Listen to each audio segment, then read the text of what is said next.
Hey guys, and welcome back to my YouTube video. And today I have a very different type of video for you guys.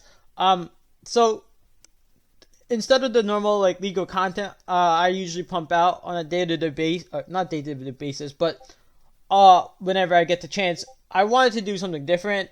And since it was my birthday about 2 days ago, I wanted to do this video because it's kind of like a childhood kind of thing. And essentially it's my top 15 Yu-Gi-Oh decks, in my opinion, that I personally use. Um, some of these I don't have yet.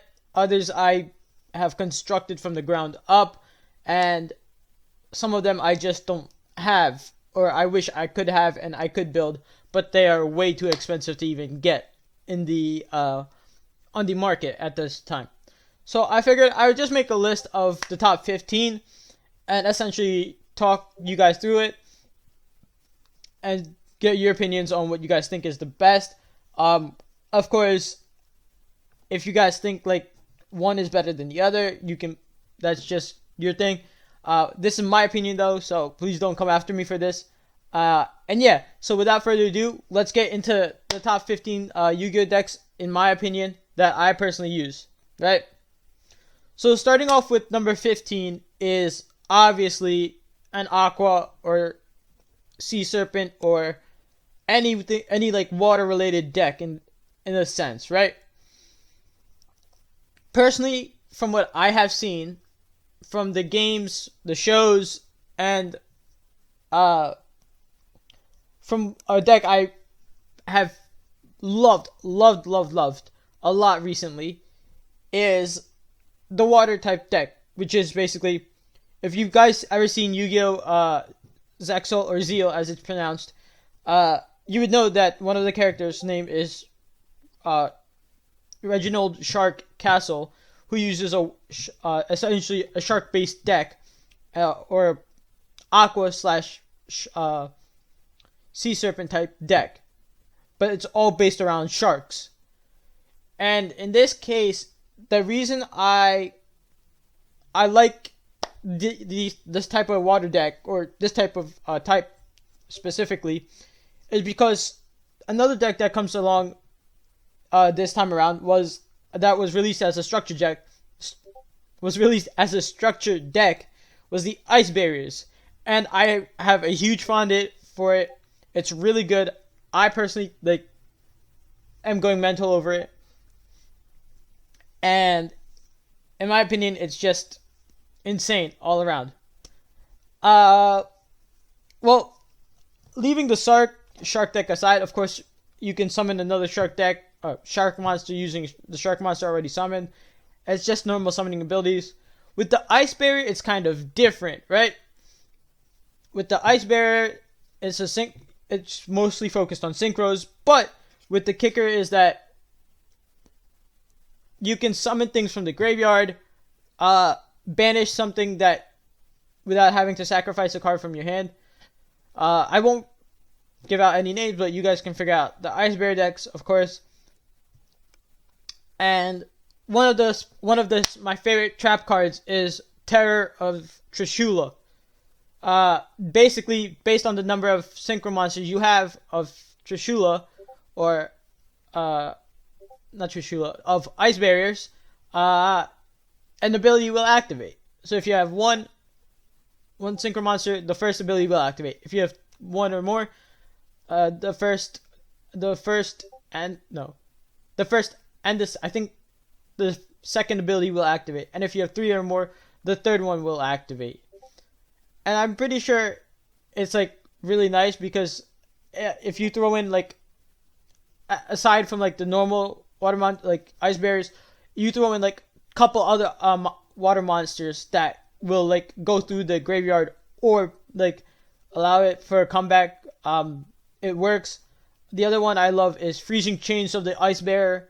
You're able to special summon a level 4 or lower monster, and once you have 3 or more Ice Barrier monsters on your field, it is essentially game over, because you have a spell card that is unaffected by monsters from your opponent's extra deck. Then you have other trap cards that will negate the attack and effects from monsters already on the field, and the other one will essentially nullify your opponent from like just attacking. And same with the shark deck. Same thing, ice bears, sharks, whatever is like special summon from your hand, activate an effect. The shark deck is essentially like, I mean, just the same thing I said with the ice bears, right? It's just like go to your graveyard, pull it out, special summon it, go to your deck, special summon it, and then you have trap cards here and there that will like allow you to work in between. So yeah, so that's for number 15. Now I don't have much to say about the maybe next two, because I've tried building a deck around these two, and frankly I've struggled because I haven't had the right cards. But Reptile and sorry, not Reptile. The next one is the Gravekeeper. Of course, everybody knows the Gravekeeper archetype, essentially focused on the graves and your opponent's not being able to resummon monsters from your graveyard. And if they're sent to the graveyard, actually they're instead of banished due to the field, they're banished due to the field spell card. I think Necro Valley. So that's what it. I'm pretty sure it's called Necro Valley if I'm not mistaken. But yeah, that's another one. I really, yeah, as I said, I haven't played with Gravekeepers or Reptiles. My favorite one that I enjoy playing though was I did a little bit of Reptiles. I'm not going to lie to you, because in a sense, yes, there's some monsters that do well and some monsters that don't. Essentially, I put them at the bottom of this one. I kind of made a mistake. Reptile should be 15, and the Aqua Sea Serpent type, where I put like the shark and ice bears, should be 13. I will switch them around, because the ice bears and sharks type, shark type, arch type do a little bit more better, and the reptiles are like a little bit iffy because no one really. I've never seen a deck with reptiles has done really well. So if someone has seen it do really well, let me know. I'd be interested and down to see it. Now my favorite one is, of course, zombie types. Vampire Lord, Soul Absorbing Bone Tower, and like you have different things with zombies that you can do. I'm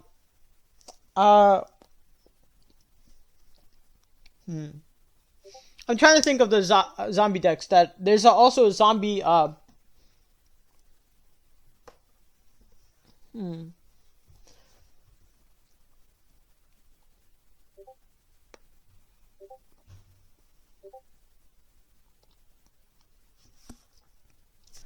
Yeah, see, I'm trying to think, but I don't see any particular zombies aside from the ones that I mentioned. Oh, you also have trap cards like Robin Zombie, where if you destroy a monster and the opponent takes battle damage, not battle damage, if the opponent's monster goes to the graveyard, they have to discard one card from the top of their deck. And the process repeats. It's a really crazy thing. I have that. And with Soul Absorbing Bone Tower, if it's in defense mode and you have multiple zombies protecting it, the only way to get rid of, like, it's protected, and the attack of the Soul Absorbing Bone Tower increases with each zombie monster you have out on the field as well. And the crazy part is that I think that's what the ability is. I hope I'm not mistaken. But it's just like you're stuck in a loop and you can't get out of it because you have one zombie, and then like that's the key to it, and that's gonna be the main strength of attack, and then you have 4 others protecting it essentially. So that's what if I'm not mistaken, I think that's what it is. But yeah, and then that trap card, that Robin Zombie, and then you have like you can have like Premature Burial, Tribute to the Doomed, and all those kinds of stuff. Those cards can also be effective because some zombies, when sent to the graveyard, can also destroy your opponent's hand as well. For those, you have to look into it. I can't say much. Plants, oh my god. So, from what I can tell, Plants is a very strong deck. Samsara Lotus, Blue Rose Dragon, White Rose Dragon, Blue Rose Knight, which is a spellcaster, but the Blue Rose Knight is a tuner monster that can give you powerful abilities. There's another card. What is it? Lord Poison, Dark Verger, Copy Plant. The endless combinations, right? If you've seen Yu-Gi-Oh! 5Ds, then you've known that the Plants deck I had to put in here because, of course, the way it is done and used in real life can also be just insane.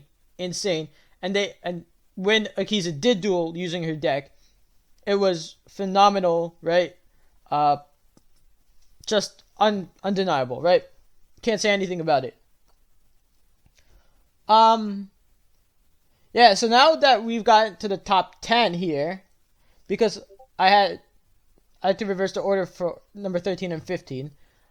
These are the top 10 that I've put here because I've seen in the shows and I've seen that, like, I've seen videos of these combinations. And they're pretty insane. And they're one of my favorites. So first off is the machine deck. Of course, when I refer to it, you all may be thinking of Bandit Keith from the original Yu-Gi-Oh! Zane Truesdale from GX, Greiger from 5Ds, and I think Quattro from Zeal or Zexel, as it's pronounced, right? So of course, those use machine type monsters, but the specific type I want to focus on is actually I'll just focus on those, like the type in general, right? And then the specific type I prefer, I will tell you later. These machine types, well, of course, are brutal. You can send cards to your graveyard to increase a monster's attack, just like that. I mean, what can I say? They can come back from the graveyard. They can do so much damage. And just like even a regular level 4 type monster is more powerful than like any other like a level 4 normal type monster will probably be more powerful than a level 6 effect monster because of how just purely not level 6, a level 4 effect monster with like in attack position, right? Level 4 normal machine type, level 4 other type really doesn't compete sometimes, does it? It wouldn't make for a fair fight. But that's the great thing about machine type monsters, because you can use any number of spell cards here, and it means absolutely sheer insanity. Oh, I forgot to mention another one that was a machine type user was Dr. Crowler from 5Ds as well, who also used machine type. It was not just Zane, my bad. But yeah, so now that I have that aside, my personal favorites are the Gimmick Puppet and Cyber Dragon type, right? Purely because with Cyber Dragon type, I loved it because it was like the Cyber Dragon was never really gone per se, and it just kept coming back in the show, as you can tell, and essentially you can do that in real life. And the Cyber End Dragon itself, not Cyber End Dragon, the Cyber Dragon itself, the card is a level 5 monster where the effect is, if your opponent controls a monster and you control none, you can special summon it from your hand. And with that, it was like boom, boom, boom, sheer insanity. Of course, there are plenty of equipped spell cards, to back it up, and plenty of trap cards to back it up as well. And I think the other one is the Gimmick Puppet. With Gimmick Puppet, even if you can send a level 8 to the graveyard, and due to a level 4's effect, you can increase it and bring a level 8 back to the graveyard and use like XE summon it, which is mental. That was, I think, as a kid watching that show, it showed like anything, like if you could take that strategy and implement it, it could be like seriously effective. And I haven't done that. Like, I don't use machine type monsters. Personally, not my go-to forte. Just I'm really garbage with using machine type monsters. That's just my opinion. But yeah, machine type monsters at number 10. Now the next two, I don't know a lot much, but I feel like number 9 is one where Shaddoll is I haven't seen any Shaddoll type decks, but I purely put it up here because I've seen some gameplay, and I can't give you my opinion on it because I've just seen the gameplay, but I've seen it, and man, was it effective, like crazy effective. Just top tier play from the person who used that deck, and I'm pretty sure that's the reason why I think there's like, I don't know, there's an unwritten rule, but I feel like whoever used that deck, I think won the championship last year. I don't know.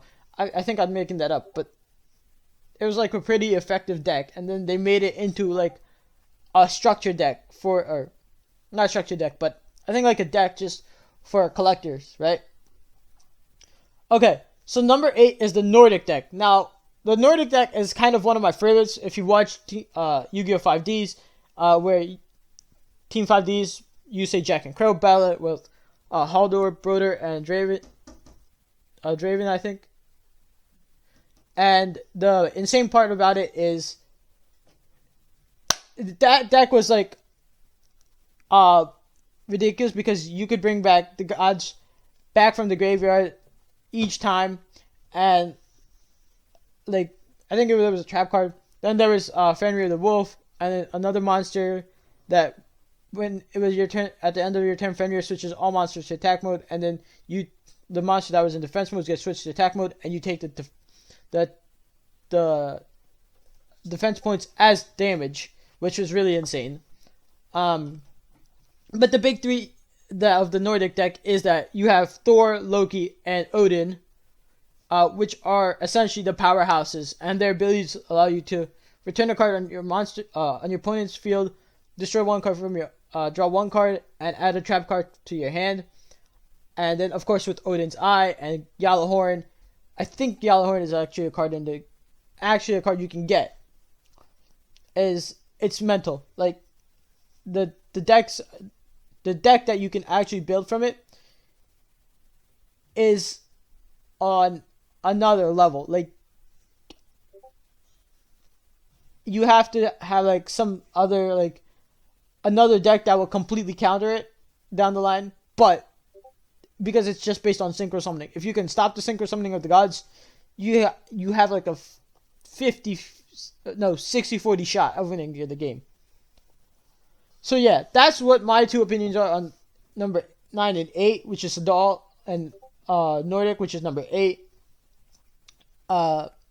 Next up, you have the Fiends. Now, I put Fiends pretty high up here, purely because I used a Fiend deck. I used a Fiend deck pretty much. It was called of the Arch Fiends. Of course, Summon Skull is part of that category, so you could use it there. Yeah, so you have Pandemonium. You have I forget. There's another card.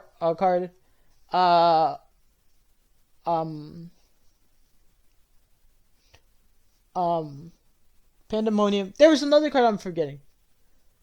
Yeah, but effectively, with that, there was a field spell card with Pandemonium, and Pandemonium Boar. You're right. And there's another face down card where you can use it to protect your field spell and your monster.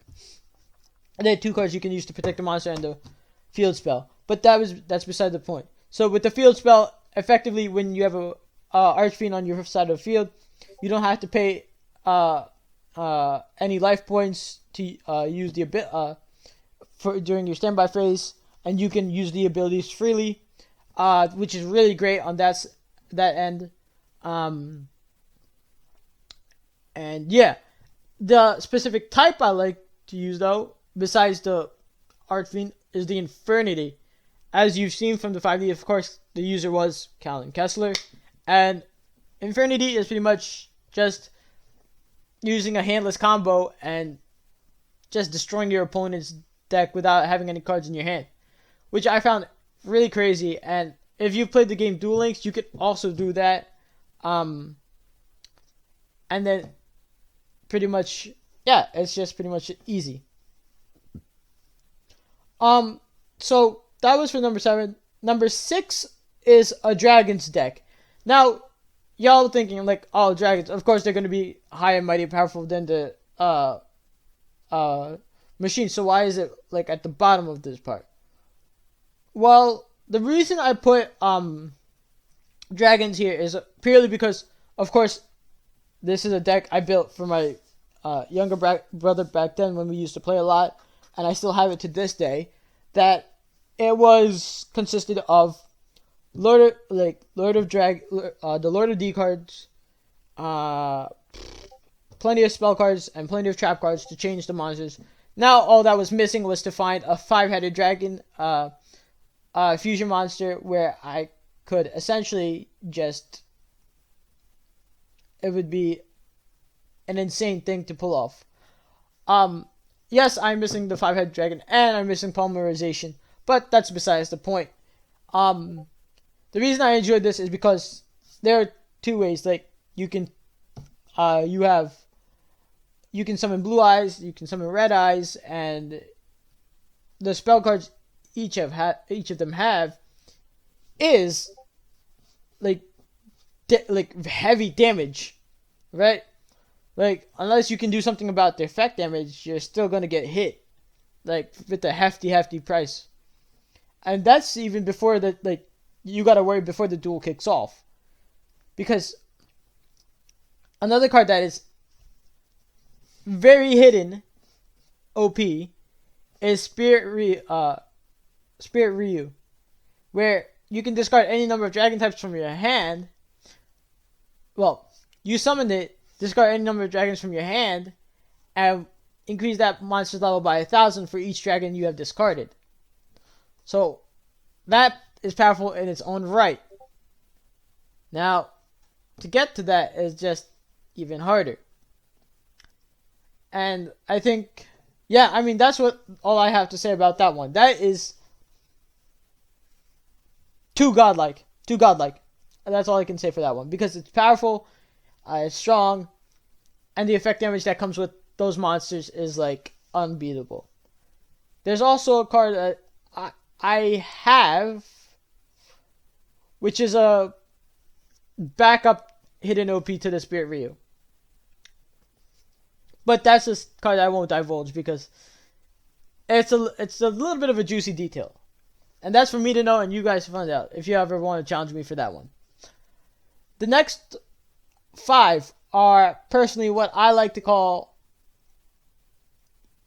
I guess, just pure sheer insanity. Like, it's fun, whatever. No, so number 5 is a Warriors deck. Either a 6 Samurai or an X-Sabers. Right? Now you're wondering, why those 2? Well, with 6 Samurai, of course, or with both, it's essentially a synchro summoning you can do. But particularly with 6 Samurai, it's you can summon monsters from your deck, and you can use the spells and trap cards to like move around, and if you synchro summon, it's even more damaging, and their abilities are even a kicker. They get rid of your spells and traps accordingly, and if one is destroyed, you can summon another one from your deck. With X-Sabers, it's the same thing. Whatever it is, it's there. I enjoy 6 Samurai to X-Sabers. X-Sabers is a little more like easier in just terms of like using it, but 6 Samurai is more fun in that way. You get to punish your opponents for the mistakes that they make, right? Like as a bait, for example, I could throw down one set card and place 2 other spell cards, and if he attacks my set card, I'm able to like have it go to the graveyard, right? He loses a spell card or whatever, or I could just summon another monster in his place, and then I can normal summon a bigger monster on my next turn, and then it's just culminating. And then the best part is with any of these cards, you have what's it called? There's a field spell for warriors, right? And they boost your attack and defense. So that is one of the reasons why I like that one. Yeah, so that's number 5. Number 4 is a junk deck. Now you're thinking, well, what's a junk deck? Well, as its name is stated, a junk deck is essentially an archetype. I couldn't find the specific type because I feel like there'd be more machines. So I've classified this as separate in the way that machines are like the ancient gear golems, the cyber end dragons, and the other monsters you have, right? But here it's more of what is it? Like you have, if you've seen the show, that it's like junk is essentially a term for like a reusable card. So Scrap Iron Scarecrow, Junk Barrier, Junk Barrage, Junk Archer, Junk Synchron. So many types of monsters that you can use, right? And that combination is endless. You have Nitro Warrior, Nitro Synchron. Just goes on and on, right? Oh, and the best card of all to have is Junk Warrior. I personally like Junk Warrior compared to Junk Archer, but hey ho, that's up to you guys to decide. That is number 4. That's what I enjoy. I don't know what you guys will enjoy, because so far I've listed like 12 of these, and it depends on your affinity for each one of how you play it. Because some of you may go, okay, I want to enjoy like just toying with my opponent. So you'll go like, oh, okay, a junk deck would be fun. Or if you want to go like full power, maybe you'll go dragons or Nordic. But I feel like these next 3 are a combination of like your graveyard, your field, and like your monsters on, like in your hand. So the number 3 I have, and my favorite one I currently use, right, besides my ice barriers, is Cyberse. Now, Cyberse, and I'm talking about a Cyberse deck in this case. As you guys seen from the show,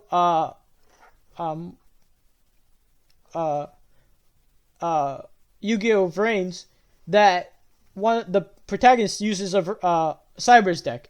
The reason I like this deck is because, the reason I like this is because like with one card you can bring another card back from the graveyard, and the process just repeats, and it's like non-stop. If you have like Monster Reborn, you can bring back another card, and then the monster's attack increase like by certain points. You have like Ram Clouder, Cyberse White Hat, Cyberse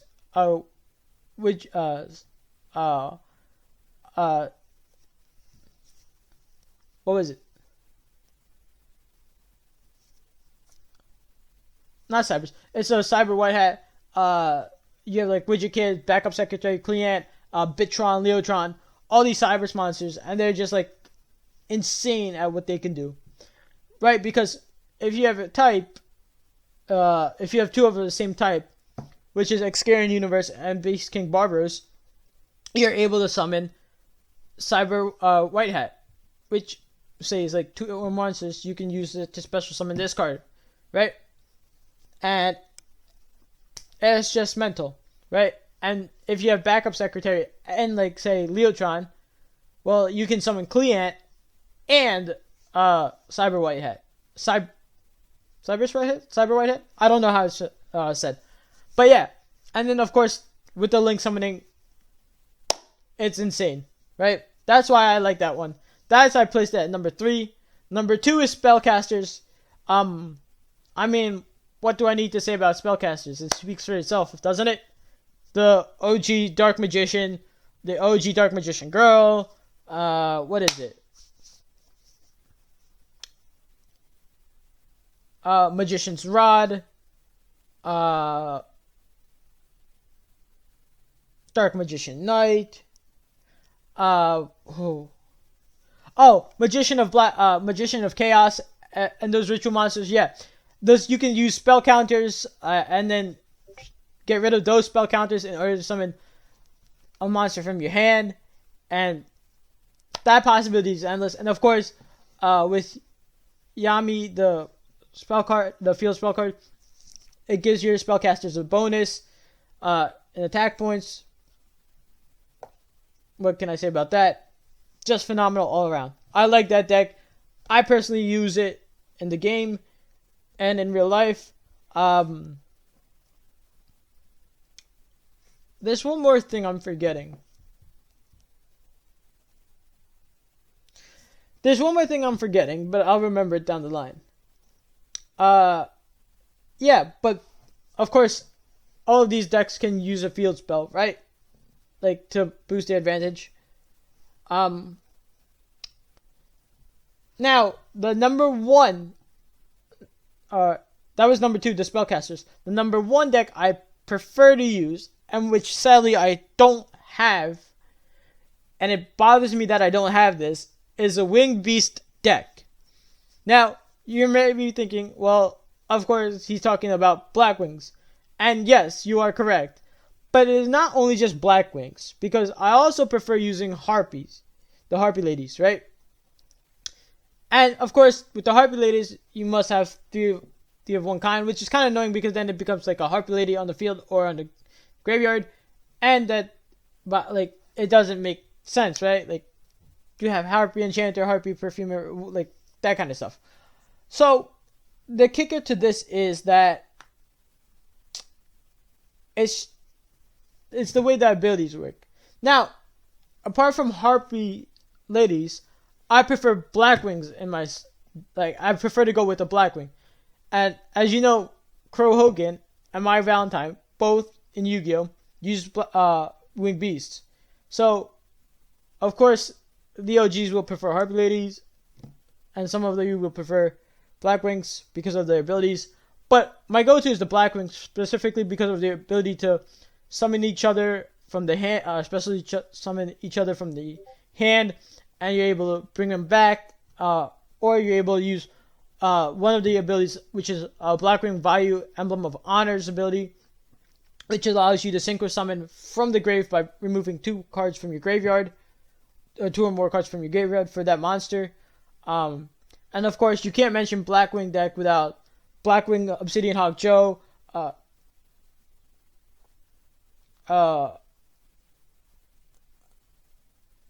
Blackwing Chidori the Rain Sprinkling, Blackwing Armor Master, Blackwing Silverwing the Ascendant, and the main one is Black-Winged Dragon. Now, it is not a Blackwing, it is a Black-Winged Dragon. And of course, as the other ones go, I like Decay the Ill Wind, Mistral the Silver Shield,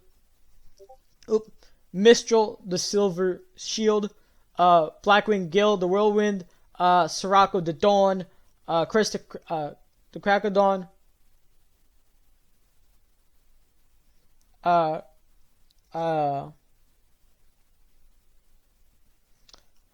was it?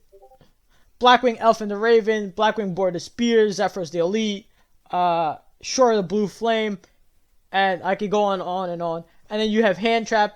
You have a Hand Trap Delta Anti-Crow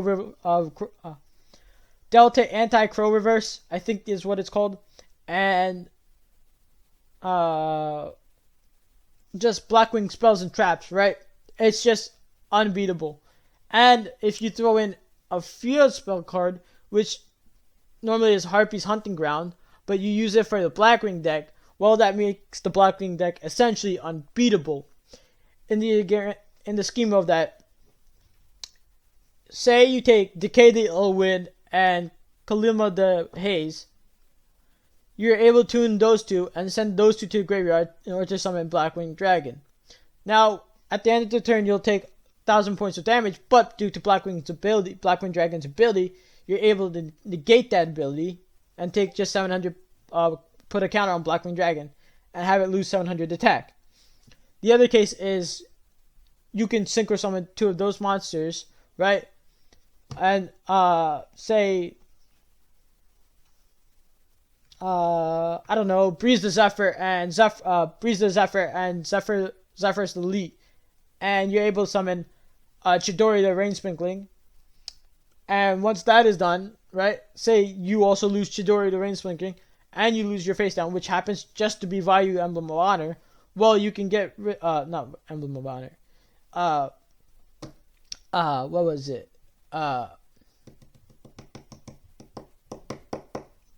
It's a level 1 monster, but Chidori the Rain Sprinkling and the level 1 monster that you used to protect something else previously, you can remove those 2 from the game and summon Blackwing Dragon as another way of combination. So the possibilities here are endless.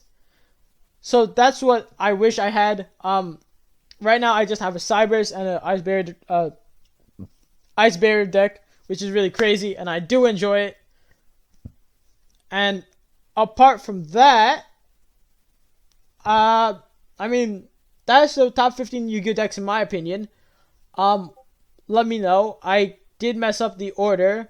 The Reptile should go at number 15, and the Ice Barrier and Shark should go at number 13. But I feel like all the others have potential. That's why they're listed higher than those 2. The bottom 3. The Ice Barrier, Gravekeeper, and Reptile. So yeah. So I hope you do enjoy this. And I forgot to mention, some of these can be paired with the same field spell card that other decks use, of course. Just keep that in mind, depending on what you're making. Yeah, no. So with that in mind, I do hope you guys enjoyed my video for today. I definitely enjoyed making it. It was one of my more favorite ones to make. Sorry that I don't have more information on the Shaddoll and Reptile, because like I wish I could tell you more, but it's just what it is from what I can tell.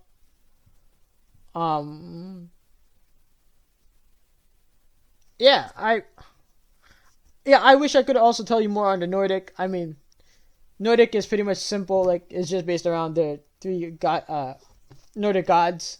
Most of these have something that they're built around and that they can use repeatedly. I think for each deck, there is a specific card to watch out. For Gravekeepers, you'd watch out for its field spell, of course. Reptiles is the same situation. Oh, Reptiles. Okay, I just remembered something. Reptiles, I suggest you go with a Snake Archetype deck, or not Snake, a Venomanaga type deck, or Venama type deck, Archetype, sorry, because that is very effective. That's just what I think. But besides that, I mean, Wing Beast, you have like a Harpy's Hunting Ground. You could use Spellcasters is, of course, Yami, makes sense. Cyberse is just Signet Universe. Junk deck is like, I mean, it's a machine, so I mean, whatever machine type field spell you'd use for the machine type as well. Shaddoll, I don't know. Shaddoll is very vague in that it uses different types. Nordic, of course, is vague as well, so that would be different. For Fiends, you can use Pandemonium. I would prefer it because it's better compared to Infernity. You don't have anything that you need to worry about. Dragons, same thing. Wasteland, you can use Warriors. I forget what the hell that type of field spell is. Plants, I personally would go with, I don't know what I would go with. But any water type, I would go with Umi or something like that. Yeah. So I hope you guys did enjoy. I just wanted to make sure I had everything in this. Let me know what your favorite type of decks are to use. Of course, all of these that I have on the side that I've been reading off of my notes will be in the description to read. And it is amazing. And if anybody wants to talk to me about it in the comment section below, I would love to chat about it. And maybe some of you guys can actually tell me more as well. So yeah, I hope you enjoy. This is been your boy Phil Addy, aka Addy, and I'll see you guys in a bit. Take care and peace. See ya.